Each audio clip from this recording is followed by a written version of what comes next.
And good afternoon, everybody. Welcome. You've just joined us for panel 4, Spectrum of Variation in English.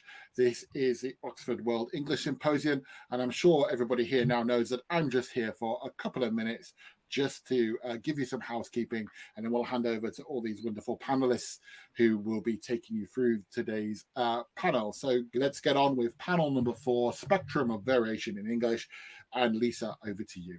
And hello, everybody. Tuning in from across the globe. Welcome to the fourth and indeed the final panel and the final event proper to sort of round off these 2 days of the Oxford World English Symposium 2022, apart from the closing event after our panel. Now, you may well have been with us through the whole of today with the other panels that were happening. I popped into all of them and they really engaged in lively, very pointed discussions on the following themes. So just to remind us of what has been discussed during the day: dictionaries and the decolonization of English, language corpora and research resources, dictionaries, world Englishes, and ELT. If you missed the live panels, the recordings will be available later on next month. But now, finally, it's us with the theme Spectrum of Variation in English. And as Sean said, the panelists will discuss a few topics in the first hour or so, and then the final half hour will be turning to questions from the audience. So feel free to put in your questions at any point in time.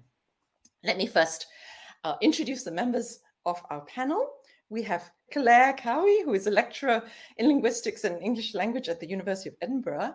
Her earlier research on morphological productivity, abstract nouns, in historical English corpora saw her using the OED to compile very large databases on English word formation processes in order to chart the emergence of productivity in these processes over time. And her current research for a while now has focused on Indian English in urban settings as well as in workplace communication. We have Jerry Wanley, who's associate professor in the Department of English, as well as faculty affiliate in the departments of anthropology, comparative literature, East Asian studies, and Asian American studies at the University of California, Irvine. His work encompasses Korean Englishes, global Englishes, multilingualism, ethnic and national identification, language education, and world literature. And a recent publication in an edited volume was on the sociolinguistics of global Asias. We have Bertus van Gooy, which I hope I pronounced in an appropriately Dutch way, given a few years in Amsterdam. Bertus is professor of English linguistics at the University of Amsterdam. After 21 years at the Northwest University in South Africa, he's also a past president of the International Association for World Englishes. His research is focused on the development of new linguistic features and varieties of English in settings of language contact, and how these gain acceptance, in particular in South Africa, and more generally in the outer circle. And we have Lise Weiner, professor emeritus in language education at McGill University, Montreal.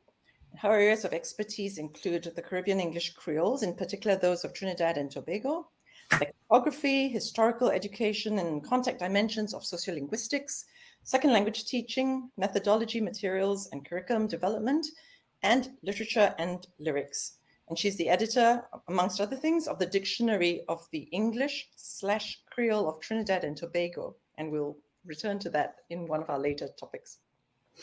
And I'm your moderator for this panel. I'm Lisa Lim.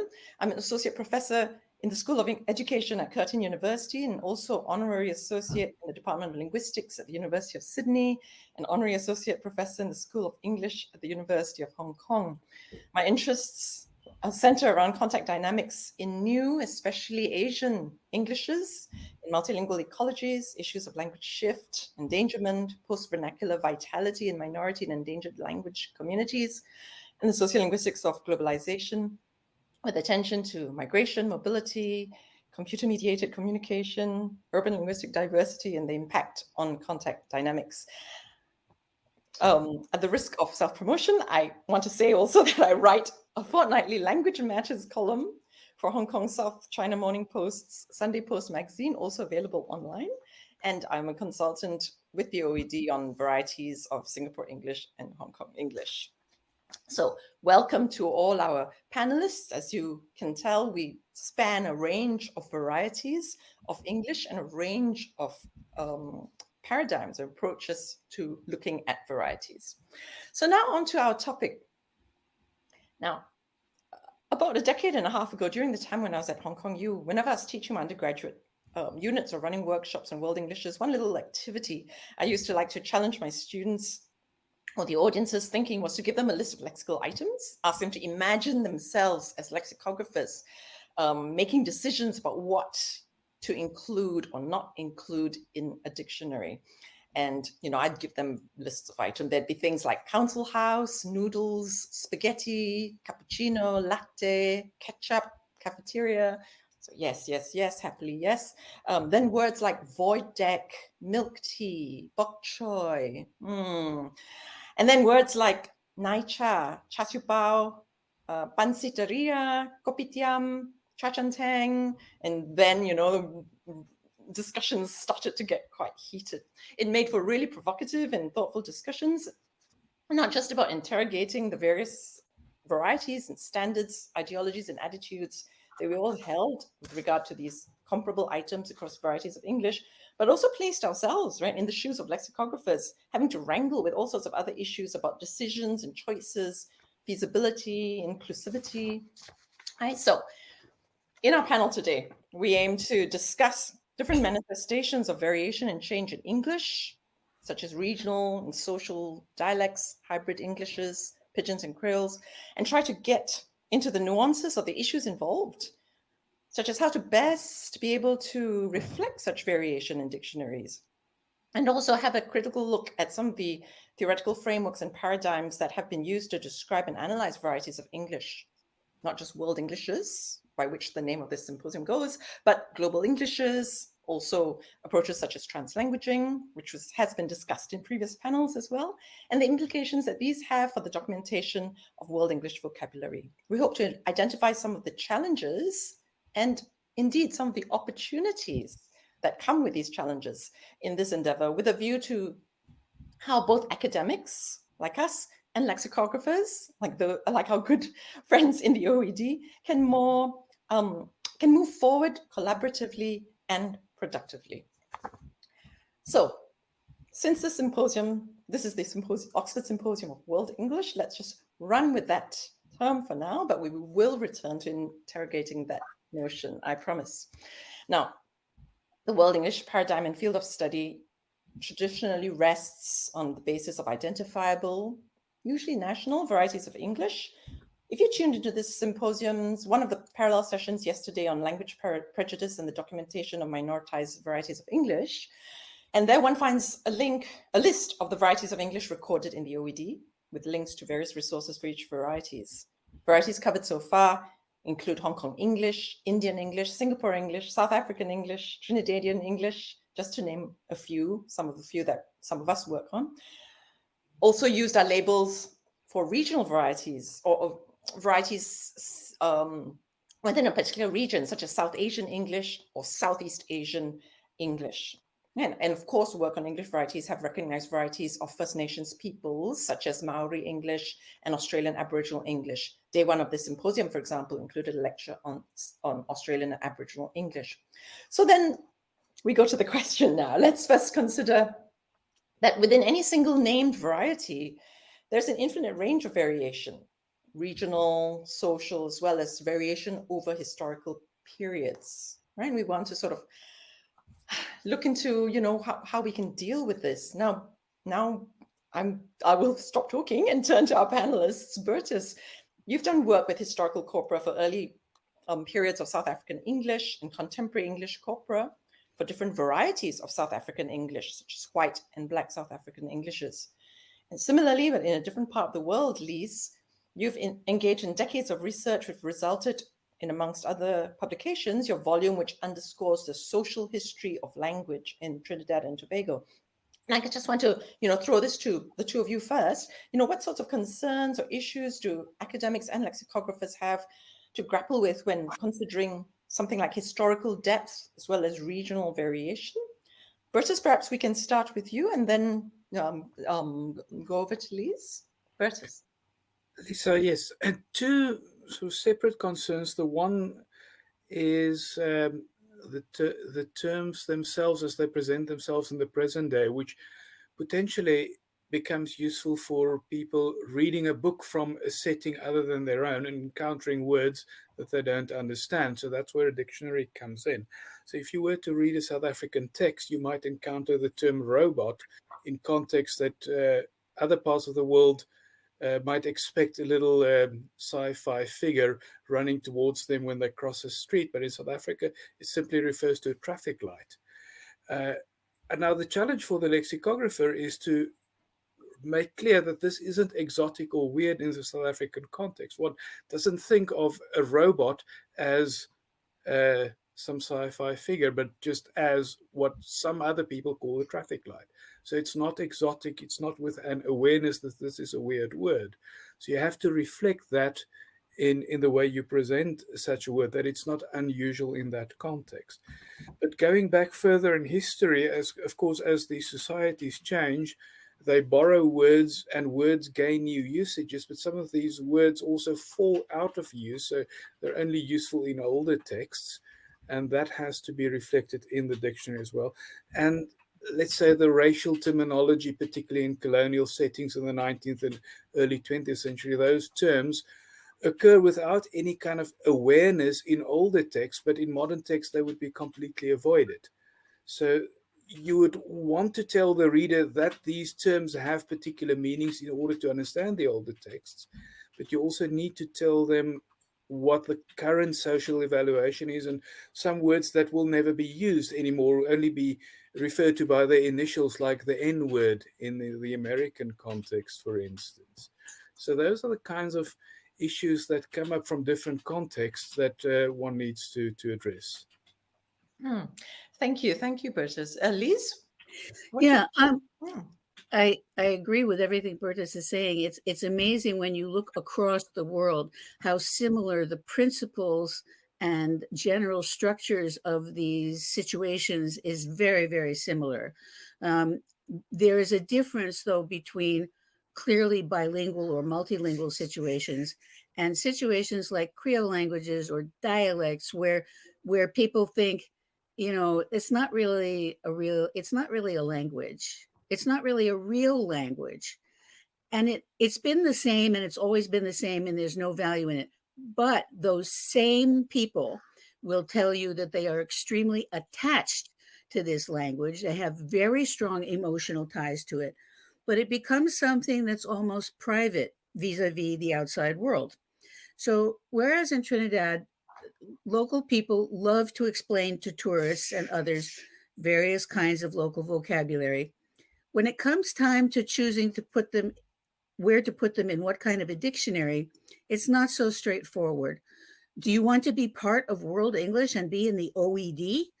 And we know that sometimes people feel very valorized and they love being in there, and it's a sign of recognition. And other people kind of get uneasy and say, I don't, this is not a word for everybody to use. Have you showed that you're really able to use this? This is my word. Okay. So that's a big consideration.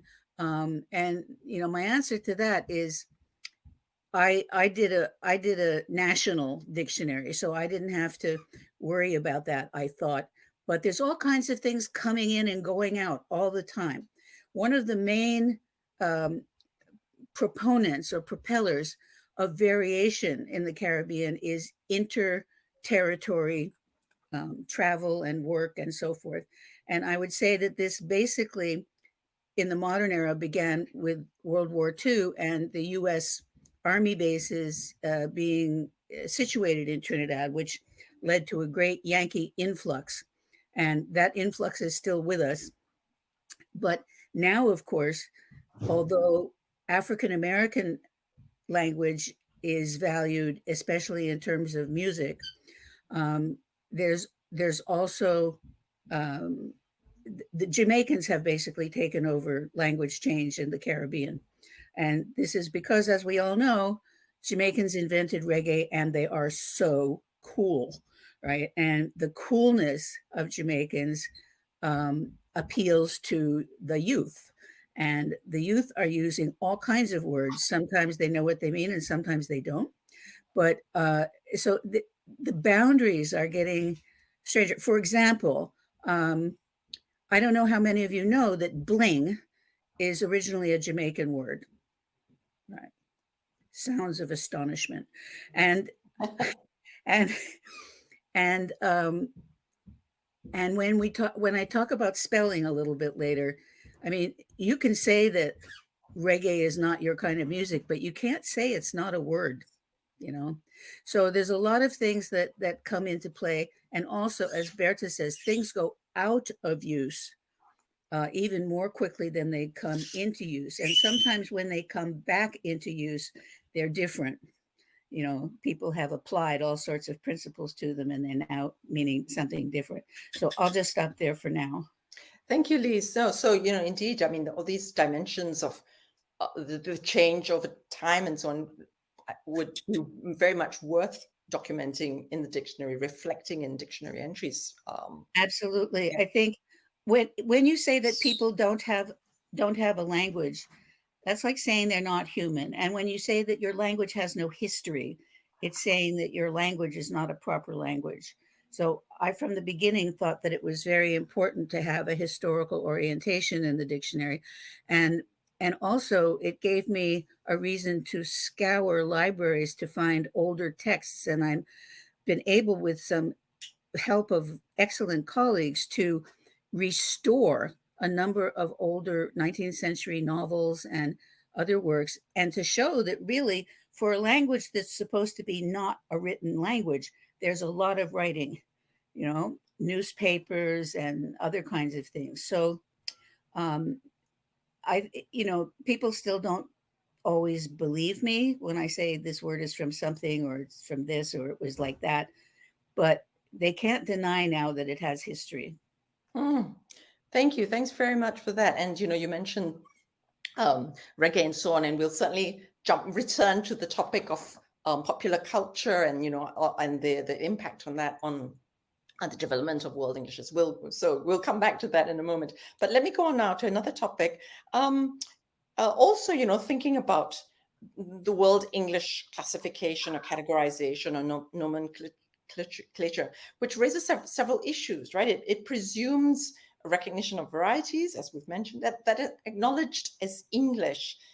Yet, if we acknowledge the origins and evolution of such varieties in multicultural, multilingual environments, as well as the effects of the mobilities of people and the global nature of English in contemporary times, the view of world English becomes far more complex, far more dynamic, and really delightfully messy and exciting. And we're actually going to address several of these issues and implications in turn. All right, we start off, I think, thinking about this multilingual context.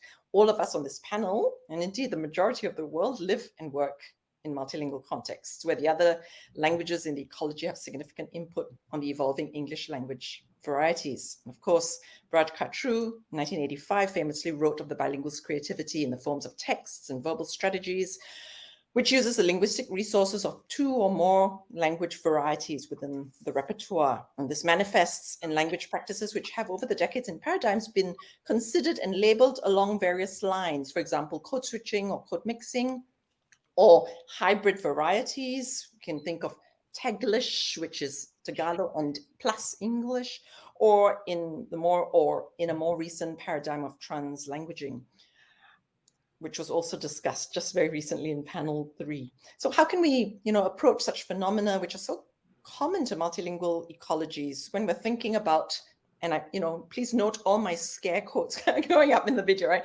English dictionary making, such as the OED. What are the issues involved? I'll first throw this to Claire and maybe later to Jerry as well, right? Claire, you've been working on post-colonial contexts such as India, where English has had intense contact with other languages in the multilingual setting, and you've done research on code switching between English and other languages, as well as the sociophonetics of English accents. And so, my question kind of has two related dimensions, right? One, what level of specification for lexical entries should we be aiming for? And this might be different for academics compared to lexicographers. What can you say about the labeling used in the OED, for example? And and you brought this up in some of our earlier discussions, right? Should the lexicographer indicate if an item is, for example, more Tamil or more Malay?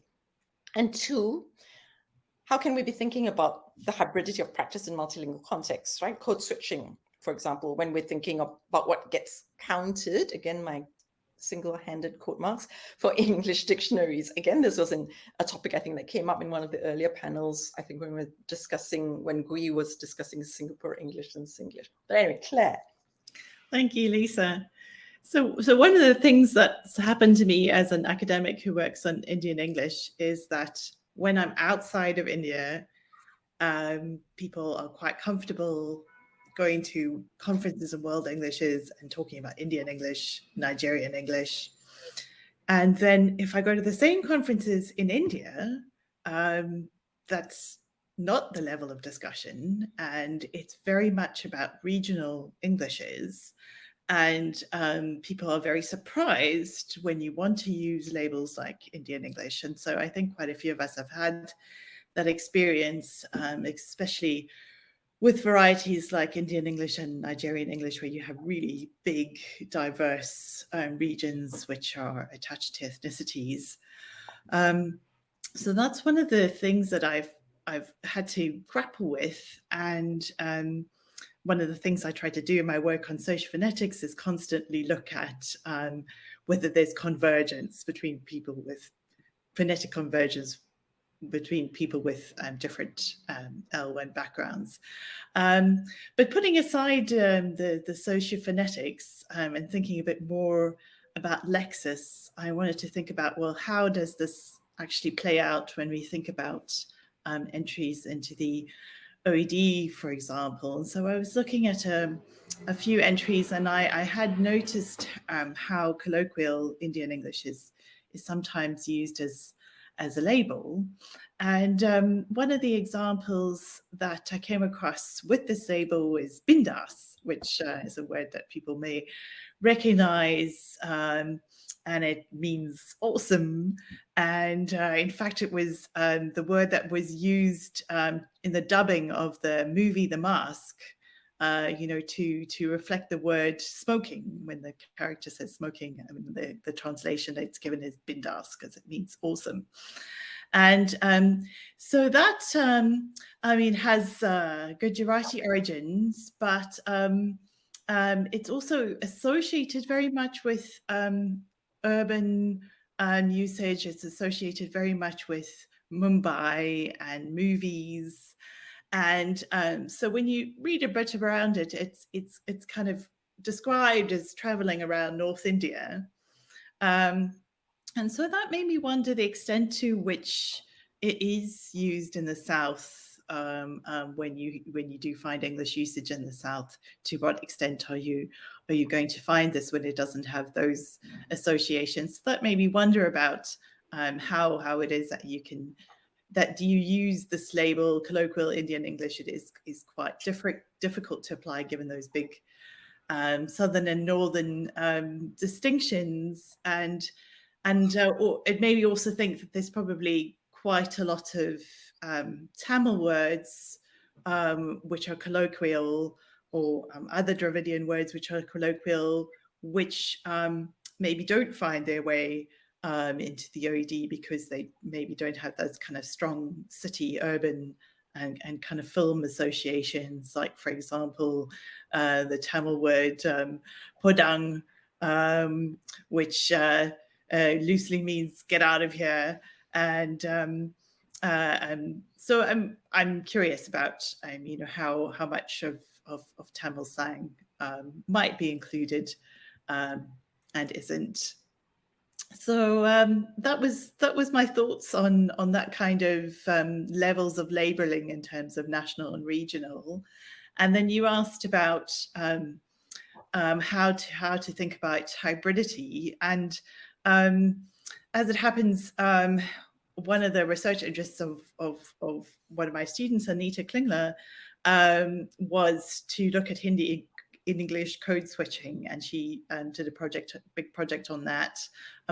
She went around North India recording members of her family, and so I've worked with her on that, and we've looked at kind of real life code switching, if you like, and that's been really interesting. But then in order to teach code switching in Hindi and English, I've had to rely heavily on movies. So I've got really interested in the kind of distinctions that you find between code switching in Bollywood movies and code switching in real life. But I mean, there's quite a few things that fall out from that. Obviously, in the movies, you find lots of mainly Hindi with English word insertions. And I think that the Hindi lexicographers have a huge headache trying to decide which one of those are borrowings and which one of these are inserted words, because there's loads of them. When you have kind of clauses in English, there's less inserted words.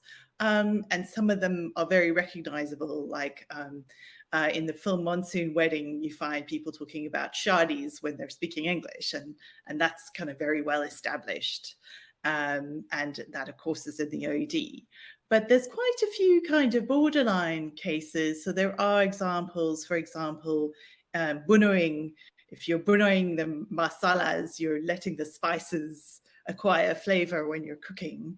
And that actually isn't in the OED. So there's kind of quite a lot of words that get inserted into English clauses where it's going to be quite hard for lexicographers to make the decision about inclusion or not. And just the last point that I wanted to make, because I'm going on now, but what I thought was also really interesting is how so many discourse markers aren't included even when they're used, really when people are using English clauses followed by English clauses. So, you know, in that sense, they're speaking English. So, for example, in the film Love Per Square Foot, there's a monolingual English speaker who's a woman from Mumbai, and she doesn't speak Hindi, and she speaks English, but she uses na all the time. And that's you know, it's something that people will recognize, but na is not considered a borrowing into English. And you could say the same thing about the question word kya. It's a famous McDonald's advertising campaign, which goes hungry, kya, you're hungry, and which many people will know. So it's interesting that words like that don't get included, and I think that they do pose some dilemmas for lexicographers. And I'll shut up now and pass it back to you, Lisa. Thanks so much, Claire. That was sort of painting such rich pictures of research and, you know, scenes and text from film and so on. And you were getting me hungry with some of those descriptions as well, on issues of discourse particles and so on. I mean, that's a really interesting point, right? That they're really quite widespread, as you've noted, but yeah, for various reasons, some have been included and not. And obviously, as you know, that's an issue, that's a topic close to my heart as well. I've looked at particles in Singapore English where, you know, there are you know, a whole range of particles which have come. And this also harks back to the topic of historical depth as well, right? Some particles have come in a long time ago from the earlier contact languages like Hokkien and Malay. And then there's another big group of particles that came in a little bit later from Cantonese. And the older ones have tended to become like la and ah, for those Singaporeans in the audience, you know, are considered part of Singapore English. I believe some of them, I have to look this up, are in the OED. Some of the more recent ones haven't yet, or up till recently were not, you know, recognized as, but have now been documented more. And there are new ones that are not even in my repertoire anymore. They're in the new generation. So it's quite interesting to look at those. And on, you know, and your note on borrowing and versus insertion, and I mean, that's a big question, right? That's the whole question of hybridity, right? How do we look at these things as being borrowings or insertions from different languages, or do we simply see, you know, a variety in a multilingual context as actually encompassing all the different codes in the same repertoire? So I've often thought of Singapore English, for example, these days as, you know, as really being, call it what you like, right? A hybrid variety or a contact variety, or with this mix of variety of other language varieties as part of what is known as Singapore English or Singlish. Bertus would like to also add something to this topic, I believe, of hybridity. Bertus, please. Yeah, Lisa, I think what both you and Claire described is, prior to the question of whether or not to put something in a dictionary arises, people just carry on communicating, and in multilingual contexts using all the resources to their available in their environment. Absolutely. And they just carry on.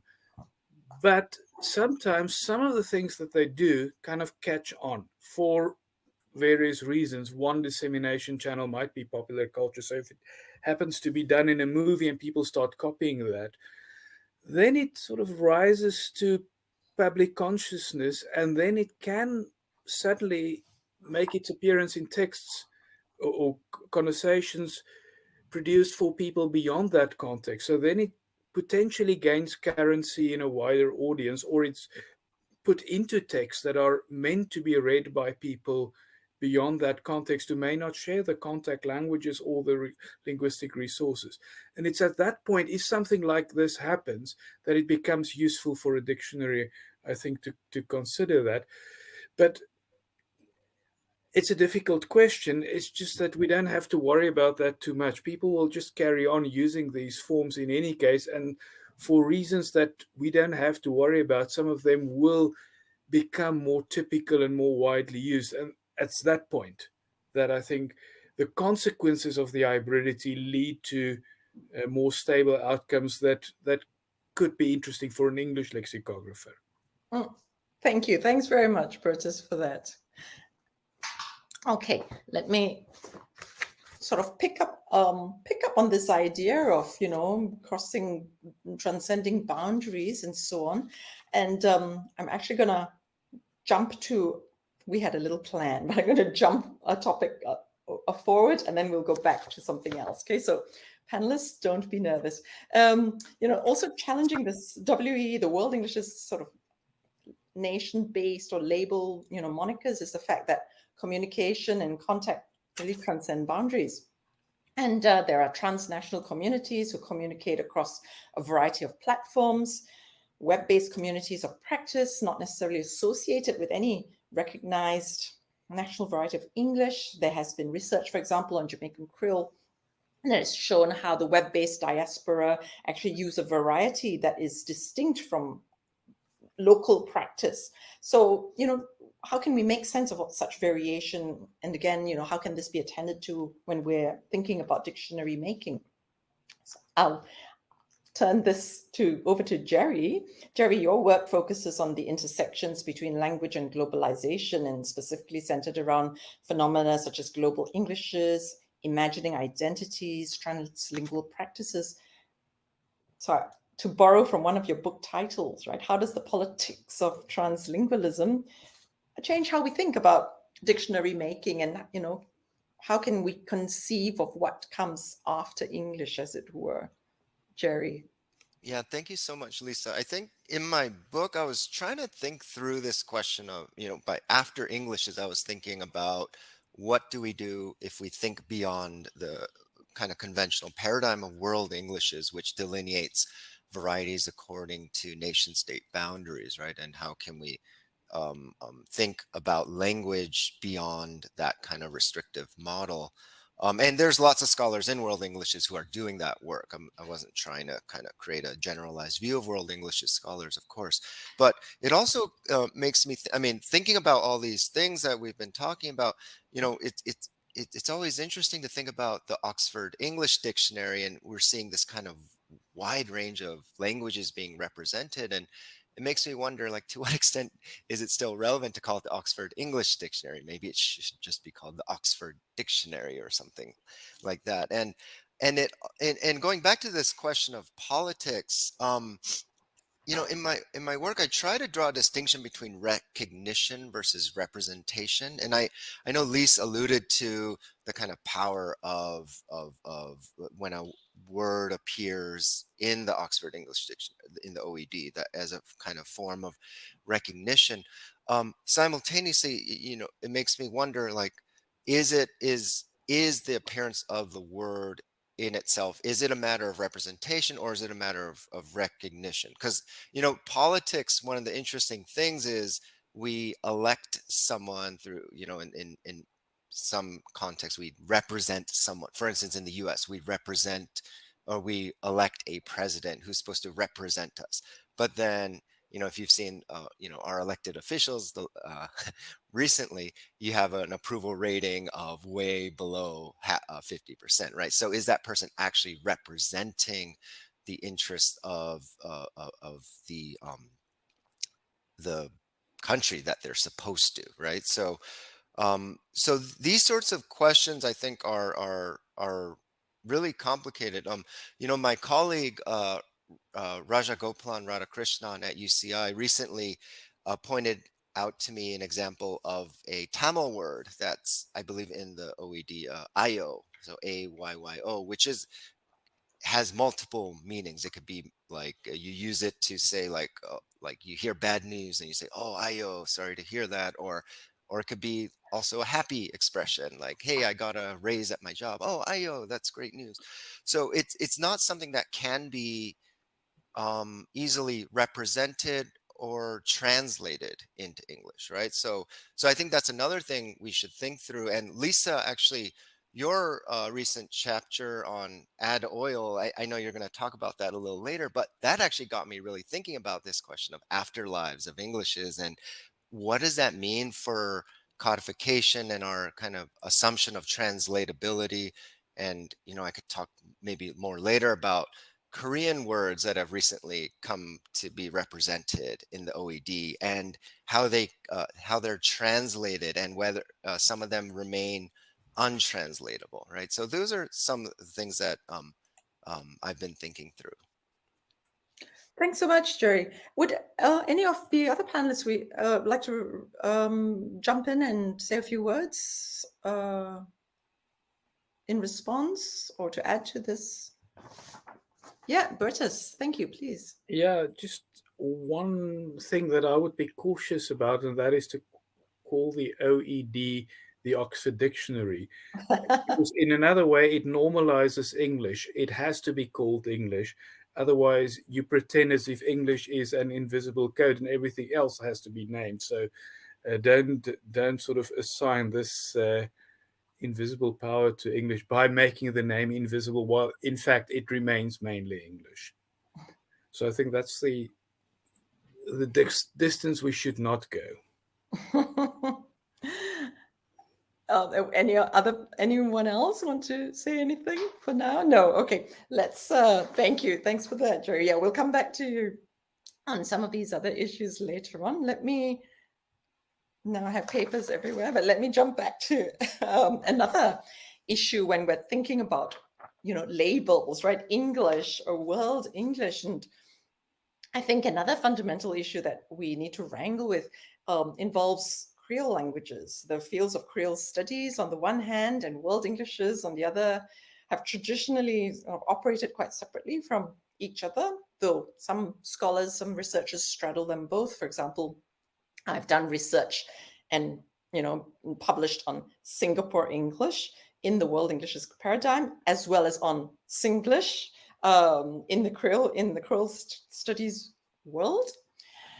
For the most part, you can think of them different names for much the same animal, though I know that there was a big discussion this morning on panel 1, I think, about how Singlish actually represents something quite different from Singapore English. We'll see if we need to go there later.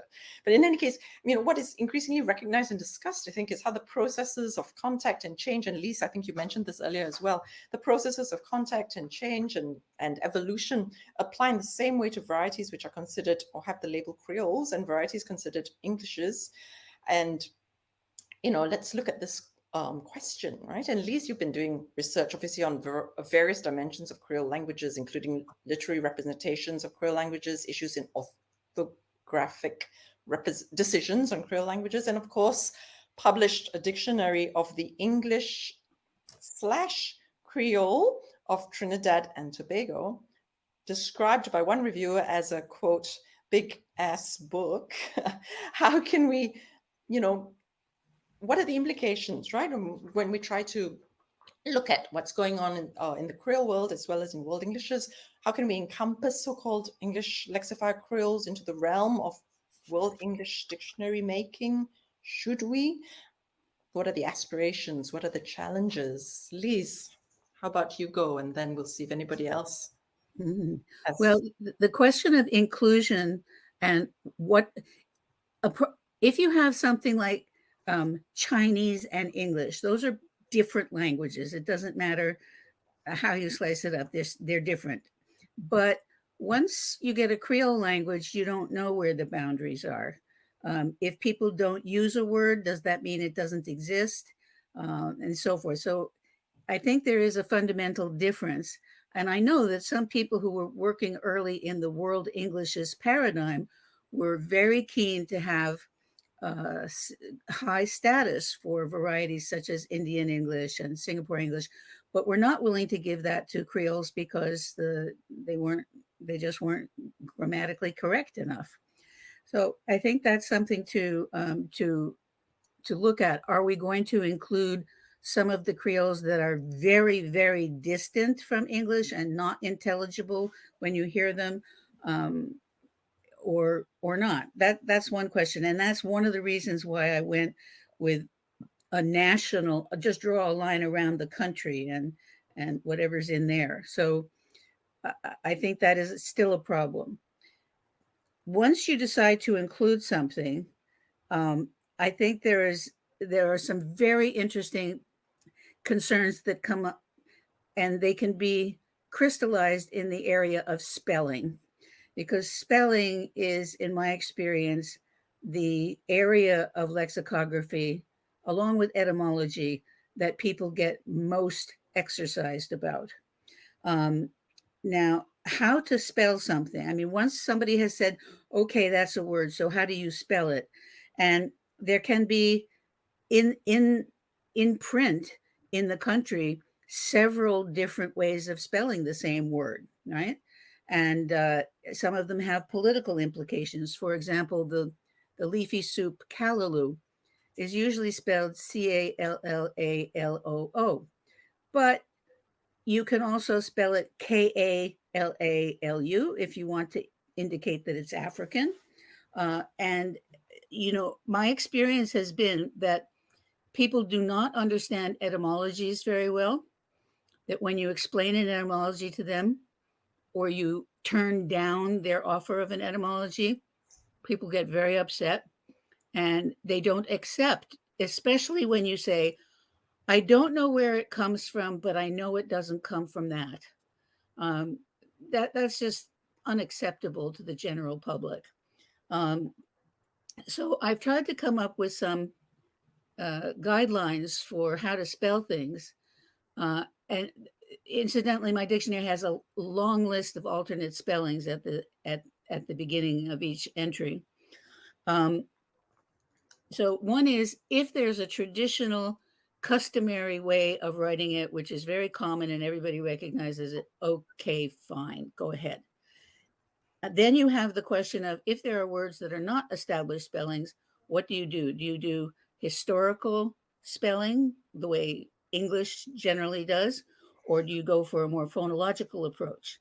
Well, part of the trouble is, as we know, if you write English so-called phonetically, it loses a lot of its taste, right?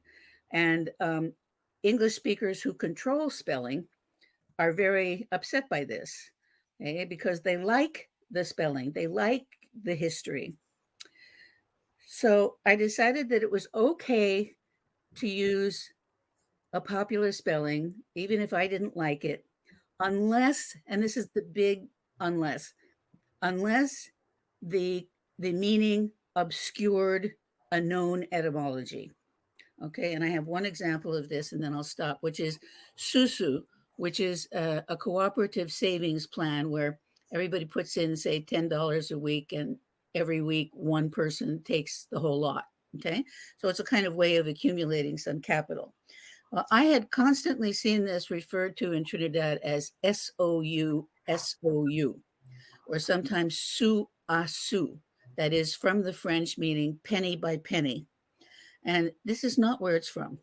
It is from Yoruba esusu, which refers to exactly the same thing, exactly the same plan. So in my mind, there was absolutely no question that this was a Nigerian etymology and not a French one.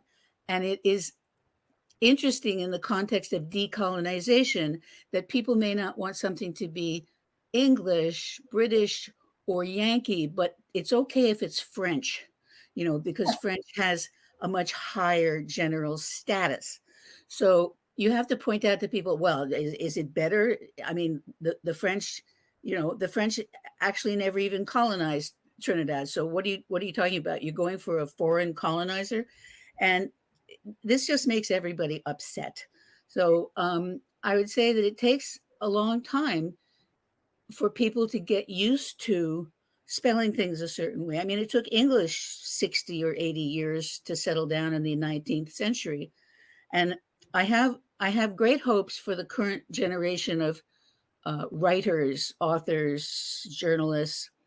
If I could only convince them to check the book and use the spelling I've suggested, I think it would be helpful. But, I know that you can't legislate this. And people have their own ideas about language, and they're often incorrect from a linguistic point of view. But, am I going to go there and tell people this is the way you must spell your word that I happen to write down? That's a problem. Well, exactly. I think that's a very important point to recognize, Lise. Thank you for that. Would anyone else like to comment on this particular topic or any of the issues that raised? No. Claire, yes. Go on. I just wanted to say something about where Lisa started, which was the high status initially that was given to world Englishes like Indian English compared to Creoles, which were not recognized. And I was thinking about how much of that had to do with the recognition of literature in countries like India and Nigeria, which was then, particularly in novels, which was then sold in the West and widely read, and the kind of downplaying of literature in Creoles. And I think things are so different now in that there's a recognition of culture where, we look to song lyrics and dancehall lyrics, for words that have been incorporated into English. But I think people should talk about spellings. Yeah, I try. But I think we have uncovered a lot more older material over the last 20, 30 years. Novels, short stories, things that people were looking at from the point of view of literary development. And thanks to a few influential critics, people thought there was no literature in the Caribbean, and especially not in Trinidad, maybe in Jamaica, but definitely not Trinidad. And this is just simply not true. The other amazing resource, you say song lyrics, calypsos were recorded by the Decca Company from New York starting in the 1920s all the way through to now. And this is an amazingly rich source of information because you've got phonology there. I mean, sometimes it's hard to determine, but I think you're absolutely right that the denigration of the language leads to the denigration or the denial of the literature. Now in Trinidad, you can't turn around without bumping into an author, Everybody is writing things. And I have tried to help some authors, as I'm asked, to suggest some consistency in spelling, to suggest some less misleading spellings. And sometimes they take it and sometimes they don't. So I guess that's the disadvantages of speaking a Creole language are many and obvious, but one of the advantages is you can pretty much do what you want. So nobody can tell you otherwise. So I think the spelling wars I'm going to get them the next time I can travel to Trinidad and see. But yeah, especially when there are some words that have 14 or 15 different common different spellings. I want that stopped. Well, that's variation. And I mean, at the end of the day, it is the community, right, that uses That's those right. words and the That's other right. ones. That's right. And so I guess the question is, if there's so much variation, can that not be reflected to a certain extent in a dictionary that wants to describe, different Yes. varieties? Absolutely. Showing which are more, which may be older, which may be more, Yes. current, Yes. etc. Danica Salazar, our World English editor in the OED, has put in the chat that the OED head word is spelled susu, S-U-S-U. Evidence shows that this spelling is more frequent than susu, S-O-U, S-O-U. Just wanted to leave that there. I'm just mindful of time, so I'm going to just keep moving on a little bit, and we can always return to some of these things during the question and answer period, because I think there are a couple of questions in there that might take us back to some of these topics. Now, we've been talking, it has come up now, about reggae, dance hall, etc. And so definitely we would be remiss if we didn't talk about language practices that occur and the varieties that emerge on such contemporary platforms, popular culture, also computer-mediated communication. And here's my favorite personal anecdote, if you bear with me. Jerry has already preempted that, so I feel that the floor has been laid for me to talk about it. So in Hong Kong, the majority Cantonese-speaking population uses a Cantonese phrase, "ga yao," which literally are the characters, right? Add oil more like petrol, right? Adding fuel to your vehicle to go faster. So literally add oil. It's an exhortation to try hard, to hang in there during tough situations, and so on. My boyfriend is such a, he's left me, add oil, gaya, okay, hang in there. Or, I have loads of homework, gaya. In normal everyday spoken discourse, it's a Cantonese phrase which is used, yeah. But on a few years ago, so I'd ask my class, how many of you say gaya? Everyone puts up their hand. And then when I ask them, how do you actually say add oil? There's lots of giggling. Nobody actually uses this. This was, about a decade or so ago when I was in Hong Kong U. On online platforms, right, in texting, WhatsApp, etc.,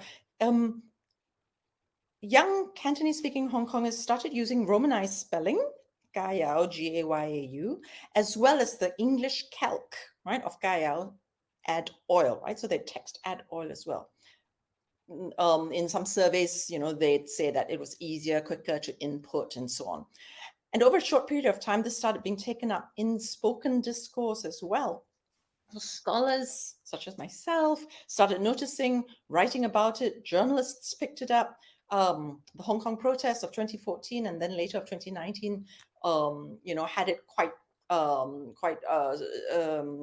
widely in communication, in the political discourse. So put it on the global stage as well. And long story short, add oil, which started off as Gayao, Cantonese Gayao, started off on computer-mediated communication, actually received enough attention and gained enough currency. And here we're talking about usage, right? It was harking back to what Bertus was saying earlier on.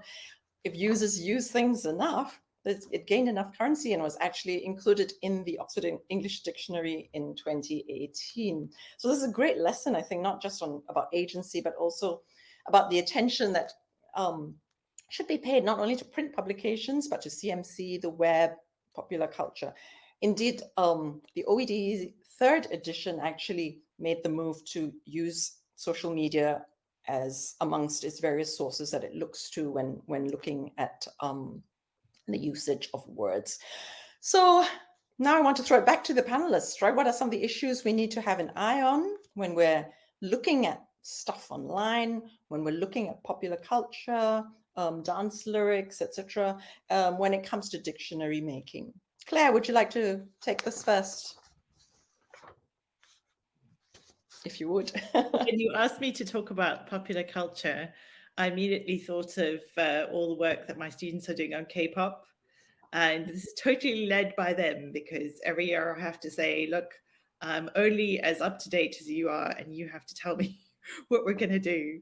And it's brilliant because this is one of the few areas where it's genuinely popular with both students from the West and students from Asia, and we can actually have a real conversation. So I'll tell you a few of the things that we've been looking at this year.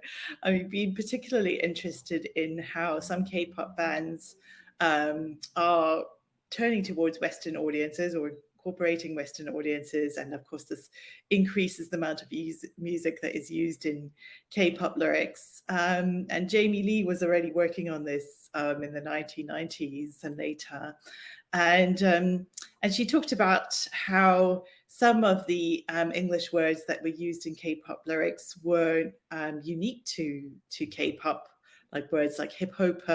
It was a kind of unique word that was invented, in those K-pop lyrics. So we're still seeing quite a bit of that, but there's a lot of translanguaging that we're seeing as well. So one of the songs that we were looking at recently was an artist called IU, and it's spelt with a capital I, capital U. So that was really interesting. And so she has this example in her lyrics where she says "hello stupid," but she doesn't say stupid. She says ID, and then it's spelt out. And and this is apparently a pun on ID, which has all kinds of other meanings. And so there's quite a lot of that going on, and it's quite a lot of translanguaging. And also another nice example was the BTS song "A Boy with Love," and it's spelled LUV. And K-pop fans will know that you always have the lyrics on view when you're looking at a performance. So there's some really nice examples of translanguaging that we've been looking at.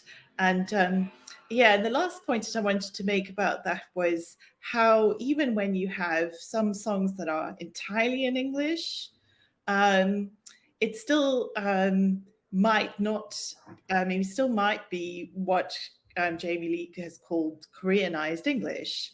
So there's some K-pop artists who have completely English songs where it just looks like American English hip hop lyrics and it's not distinctive. But if you think about the recent BTS hit Dynamite, which people will know surely, and that was all in English, but actually we were looking at the lyrics in class, and it's really a quite distinctive variety of English, and I think really kind of expands what we would think of as Koreanized English. And there's some lines where they say, "I'm a diamond, I glow up." So that kind of form, glow up, is entirely new. And so I think even in this apparent shift to using English in K-pop, it is a kind of unique English. And so lots of really exciting, that's probably to me the most dynamic area and dancehall that Lisa was talking about earlier, that you're actually getting the most going on. Thanks, Claire.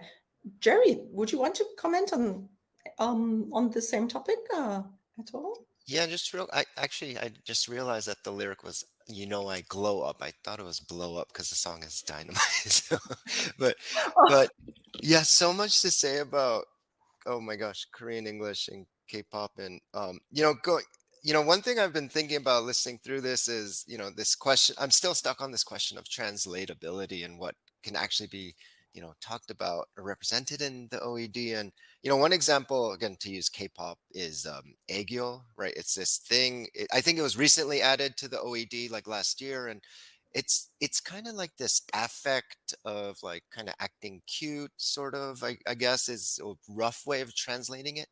But and I actually just saw recently there's like this long Wikipedia article on it describing it, and it just doesn't, for me anyway, it doesn't quite capture it in its entirety, right? Because maybe it's being, and I don't know what I myself cannot explain it, right? So maybe that's just me, but also reading that description or the definition in the dictionary, or even this like really long Wikipedia article, there's just something missing, from it, right? And I think that's something that we need to kind of remind ourselves of, is that um, when we're restricting ourselves to English, something is going to get lost. And I think this builds on Burtis's point. Yeah, that I was kind of being facetious when I said we shouldn't call it the Oxford English Dictionary. And BOD is absolutely right. If we remove that label of English, it has this way of further hegemonizing English, to say like all language can be subsumed under English, right? And I don't think we want that either, right? So I think the translated sort of representation can help us understand, in some cases, 99% of a word's meaning in a different language, right? But Lisa, going back to your work on add oil, like it it's there's you can't capture the complex history of it, right, by just right. So there's going to be something lost. And so I think the translatedness of words, concepts into English shouldn't be a license to stop learning other languages and to appreciate what is happening beyond English, right? So yeah.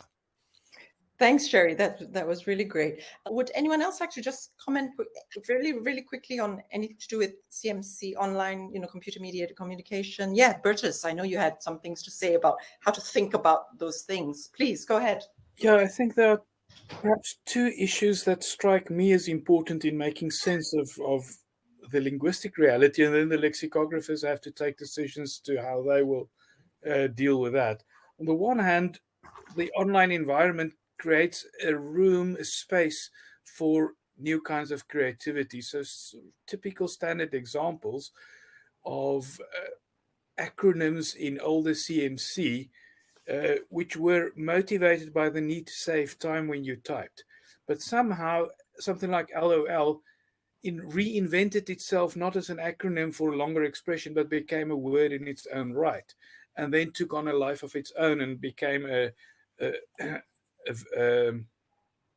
kind of verb in its own right with a different context of use. Although for some older uses of online environment, it becomes a synonym for laughing, and then it loses the edge. So you need to capture that in a way.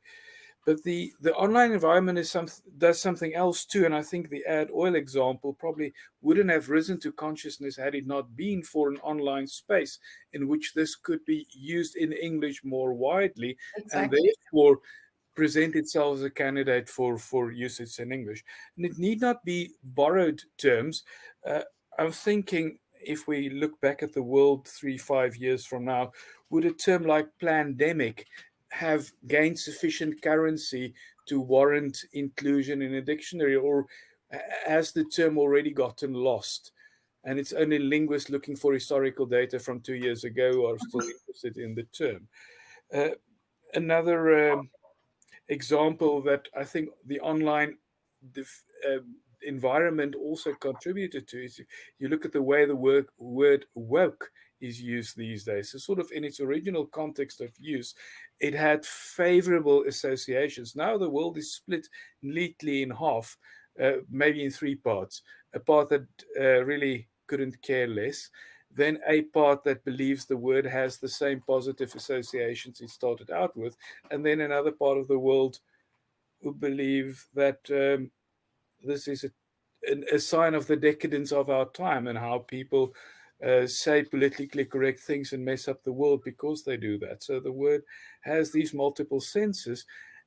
And I think the online environment is a kind of breeding ground for people to meet and develop this. So you get these mock dictionary entries circulating online defining words such as this. So it's an interesting sort of new dynamic that changes the way in which words are disseminated, and maybe the poor dictionary makers will have more and more to cope with than in the good old days when newspapers and letters were the only ways of disseminating new words. Indeed. Thank you, Burtis. All right. We are about 20 minutes to the actual end of this session. I actually want to go to the last topic that we did plan, and then we'll go to the questions. There are a few in the question and answer box. So, I just want to address this idea of stereotyping, right? Some recent research examining learners' dictionaries reveals an ethnocentric approach in compiling dictionaries, where lexical items are selected or listed and defined with a more Anglocentric bias rather than regional cultural priorities.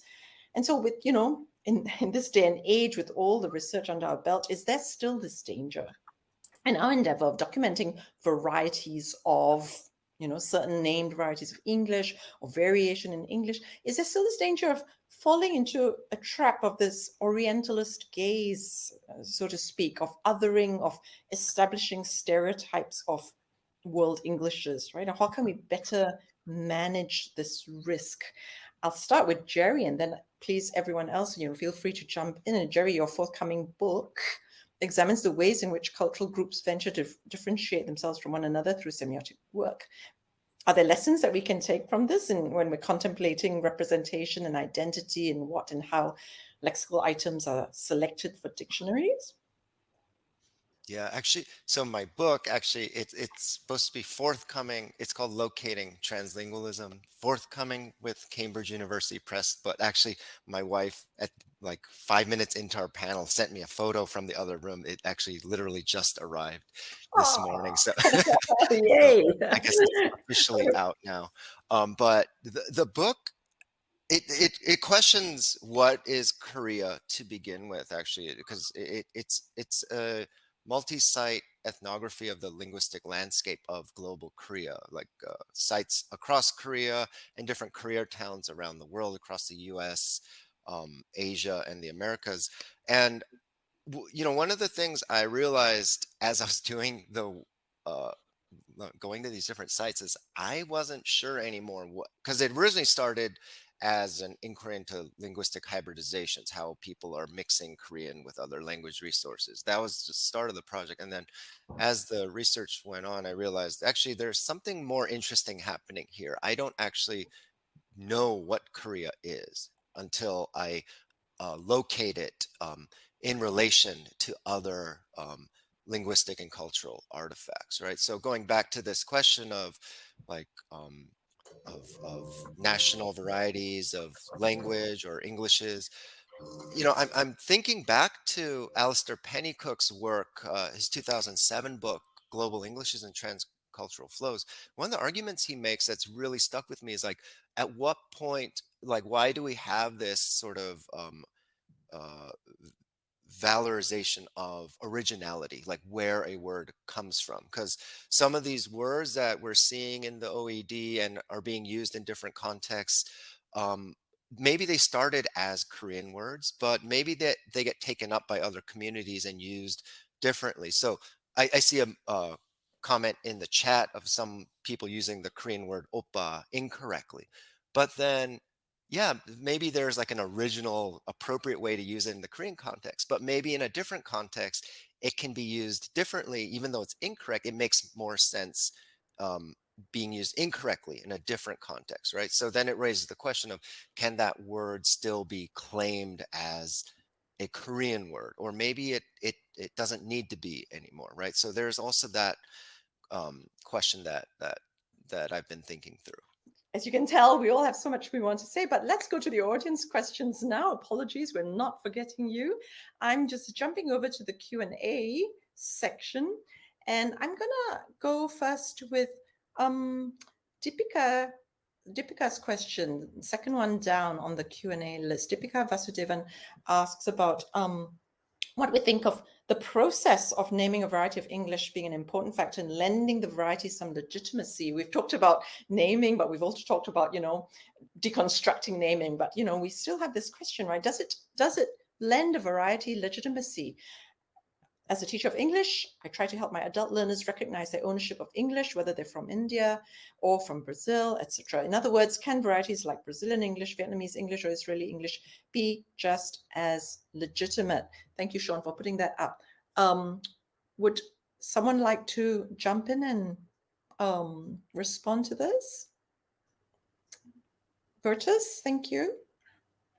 I'm probably the old school World Englishes member of the panel, still stuck in national variety. So with apologies for my dated thinking. No problem. I think in terms of how originally this was construed in the World English's paradigm, it had exactly that kind of ideological function. That is to legitimize a variety, to say there is a valid, acceptable alternative to an external model. We don't have to measure ourselves by a sort of mythically invented standard from the former colonial powers. We can accept our own variety of English. This works pretty well as an argument in a post-colonial context. So you can claim that this language has been used in a particular space for some while. It has acquired local characteristics, and therefore people should be free not only to use it, but in high-stakes context, it should be acceptable. So in that sense, yes, giving ownership. There was a concern, and I think nobody in World English has ever fully went that far to argue that the same argument applies in a similar way to something like Brazilian English. Because there the question is, how widely is it used in society? To what degree has it acquired characteristics that you commonly associated with the variety? But it remains a kind of tricky thing to differentiate what are the transitional features of learners of the language that will, in their own usage, disappear as they mature as language users, and what are the stable features of the local context. So in that sense, it's not a solution to every language learner's sort of problem in relating to the language, but there are good alternatives to a national label for the variety that could be equally empowering. So if you start thinking about this in terms of lingua franca communication, in terms of English belongs to those who use it for the purposes that you use it, and you move away from the idea that the purpose of learning English is to communicate only with native speakers who are unable to understand anything beyond a sort of an early 20th century standard English variety, then you could in other ways provide a liberating avenue for people, but you have to first change their understanding of their own goals. If their goals, or if the education system's goals for them is communicating with English speakers while on holiday in London, then nothing is going to work except London English. Thank you, Bertus. Would anyone else like to reply or add a non-old school? No, I'm teasing, Bertus. I think you've explained the rationale, right, and the inspiration that really has driven the World English paradigm, and for everything that it stands for. Absolutely. But so I'm just teasing. Claire, thank you. Claire, would you like to? Yeah, well, I just wanted to add that even though those kind of labels like Indian English, when they were coined by people like Katra and so forth, were intended to be empowering, so many people didn't find them empowering and felt that in fact it was the opposite, and it was a suggestion that their English was somehow inferior and cute and not important, and they didn't want that kind of attention. I don't know if it's quite the same now, but I think that there are still quite a lot of people who feel that way. And how can we? What can we do about this? How can we move forward? It's a difficult one to encounter, and trying to find a way of maybe being less concerned about labels and emphasizing that people should talk about things in their lives and their culture and should be entitled to do so. I don't have an answer. Thank you. Bertus, I think you're right. Many people do regard this as a mark of failure to achieve a certain standard. If you look at the kind of ideology in government policies too, where they emphasize a particular form of English. In Singapore, you have a Speak Good English campaign. So you almost have an opposition between good and local. Yeah. But if you look at the scholarship on local, you also have this ambiguous position where sometimes local means localized, doing things with the language in order to be responsive to the local environment. And I think that's what, in many ways, Kashu had in mind.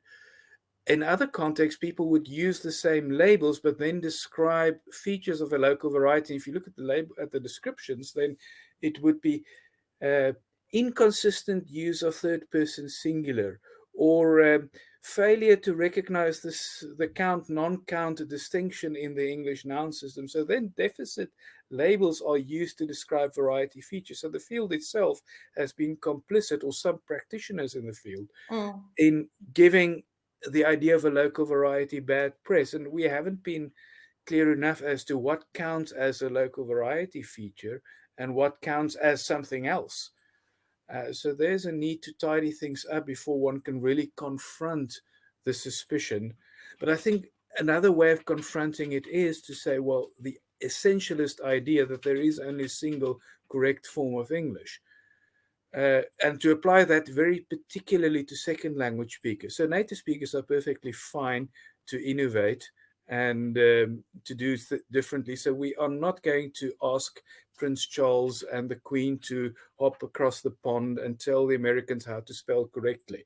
They are perfectly fine at spelling the way they want to.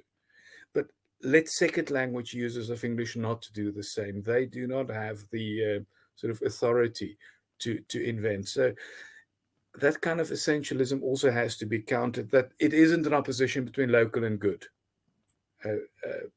But a lot of the debate is in the political domain rather than an educational or a linguistic debate. Isn't it always, right? Thank you for that. Okay, so let me read the first one. So the first one is at the top of the Q&A by Esther Kentish, who said, in an earlier session, one of the panelists shared that dictionaries are supposed to communicate with one another, ultimately engage in a conversation. Do lexicographers of the OED consider words from other dictionaries, such as the Merriam-Webster? Also, what implications does this have? Okay, well, maybe we'll take the first part of this question, but I know in the past, decades ago, the only dictionaries that the OED really took notice of were things like the English Dialect Dictionary or Dictionary of the Scots Tongue, or or pretty standard works. But they got into world Englishes in a big way in the 80s, I think. And I noticed that half of the time when I look up something in the OED for my work, they've taken my word, right? So they've taken a word that I found and I wrote about and put in there with citations. So they are absolutely stealing words and definitions and citations and everything. In retaliation, I go and steal all their etymologies. So I think if that's a form of communication between our two dictionaries, I think it actually works pretty well. Collaborative work there, collective effort. I'm not sure that it's collaborative. It's more like sequential. So just to very quickly answer the question about... Yes, just a quick one, yeah. So yeah, of course, all dictionaries, work with each other, sometimes even directly. So for example, Lise is one of our consultants for Trinidad and Caribbean Englishes, and she's the author of a dictionary. So her dictionary is a very valuable resource for us for working in this particular variety. And if we're working on an American English word, then Merriam-Webster is certainly a good resource. So sometimes not only do we consult the dictionaries, we also work with the people who work on these dictionaries. And this is particularly significant for world Englishes because, it's usually the local, the knowledge from on the ground that we need when we're documenting these words in the OED. So we work closely with fellow lexicographers working in these varieties. So for example, Amanda Lausen, who was on panel 2, who works in the Australian National Dictionary. We work a lot with her. So yes, there's a lot of cooperation among people, lexicographers working on varieties of English. Thanks so much, Danica. I've noticed that students in a localized EFL context process certain words in L2 in a very distinctive, identifiable way. Originally, these words, phrases can have multiple meanings in English. However, the local EFL learners would end up using a word phrase in a very particular context and use it in that particular context. For example, Thai speakers say take care, mostly or only when referring to helping someone. They hardly use it to say goodbye. And so you have learners adding meanings and translating their sociocultural experiences into the L2 repertoire and creating their own local repertoire related to the L1. The question here at the end is, so do you think dictionaries can and should address these sociolinguistic phenomena for the purpose of mutual intelligibility and intercultural communication? Should English dictionaries be adjusted to the local scene, or could it end up being restrictive? Would anyone like to take this on to help clarify? Lise, you're there? Just a small point. I think the answer that I would give is yes, they should be taken account of. And I'm sorry if this makes the dictionary endlessly longer, but I'll give you one example from Trinidad, that in Trinidad, when people come into a house after dark, they will say good night as a greeting, like good morning, good afternoon, good evening, good night. When I first heard that, I thought, why are people coming in and saying goodbye? Right? And it was very confusing. So I'm very much in favor of having those things explained. We have a couple of minutes more, and I think I just want to go a quick round around my panelists, and they can choose to answer one of two questions that, we were saving for the end, right? So either looking ahead, what kinds of pressing issues or groups of categories or words or lexical items do you think we really need to keep our eye on for inclusion, or phenomena for that matter, or